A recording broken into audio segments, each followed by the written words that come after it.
देश में आजादी के जश्न का माहौल है, लेकिन साथ ही देश के विभाजन का वो दर्द भी है जो इन गुजरे दशकों में भी शांत नहीं हो पाया है। बीजेपी इसे विभाजन विभीषिका स्मृति दिवस के तौर पर याद कर रही है।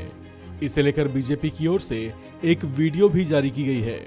वीडियो ऐसी है जिस पर कांग्रेस तमतमा उठी है।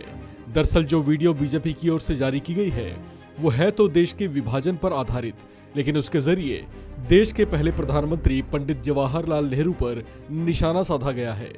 बीजेपी ने अपने ऑफिशियल ट्विटर हैंडल से विभाजन का एक वीडियो ट्वीट कर लिखा है, जिन लोगों को भारत की सांस्कृतिक विरासत, सभ्यता, मूल्यों, तीर्थों का कोई ज्ञान नहीं था, उन्हें मात्र 3 सप्ताह में सदियों से एक साथ रह रहे लोगों के बीच सरहद खींच दी। उस समय कहां थे वे लोग जिन पर इन विभाजनकारी ताकतों के खिलाफ संघर्ष करने की जिम्मेदारी थी।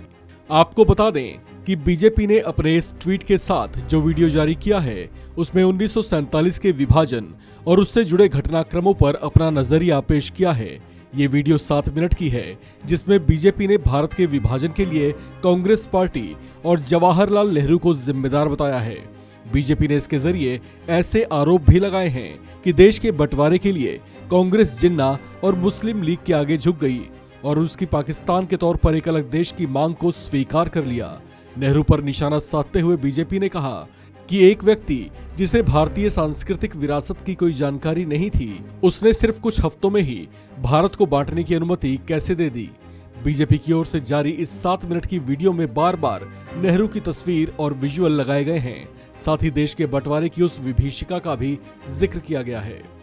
बीजेपी की इस 7 मिनट की वीडियो पर कांग्रेस की ओर से भी तीखी प्रतिक्रिया सामने आई है। कांग्रेस के वरिष्ठ नेता जयराम रमेश ने बीजेपी के ट्वीट का जवाब बेहद कड़े अंदाज में ट्वीट करके ही दिया। अपने ट्वीट में जयराम रमेश लिखते हैं, 14 अगस्त को विभाजन विभीषिका स्मृति दिवस के रूप में मनाने के पीछे प्रधानमंत्री की वास्तविक मंशा सबसे दर्दनाक ऐतिहासिक घटनाओं को अपने राजनीतिक लाभ के लिए इस्तेमाल करना है। देश को बांटने के लिए आधुनिक दौर के सावरकर और जिन्ना का प्रयास आज भी जारी है। सच ये है कि 2 राष्ट्र का सिद्धांत सावरकर ने दिया था, जिसे जिन्ना ने आगे बढ़ाया। पटेल ने लिखा था कि मुझे लगता है कि अगर विभाजन स्वीकार नहीं किया गया तो भारत कई टुकड़ों में बंट जाएगा।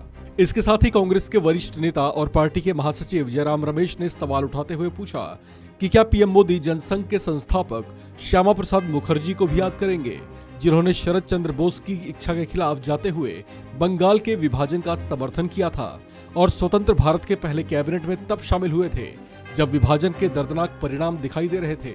आपको बता दें कि 15 अगस्त को जब देश का स्वतंत्रता दिवस है, उससे एक दिन पहले यानी 14 अगस्त को बीजेपी विभाजन विभीषिका स्मृति दिवस के रूप में याद कर रही है। ये वही दिन था जब देश का बंटवारा कर दिया गया था और भारत 2 टुकड़ों में विभाजित हो गया था। इस मौके पर बीजेपी की ओर से जारी वीडियो ने राजनीतिक गलियारों का तापमान बढ़ा दिया है। इस खबर में फिलहाल इतना ही। बाकी अपडेट्स के लिए बने रहिए वन इंडिया हिंदी के साथ।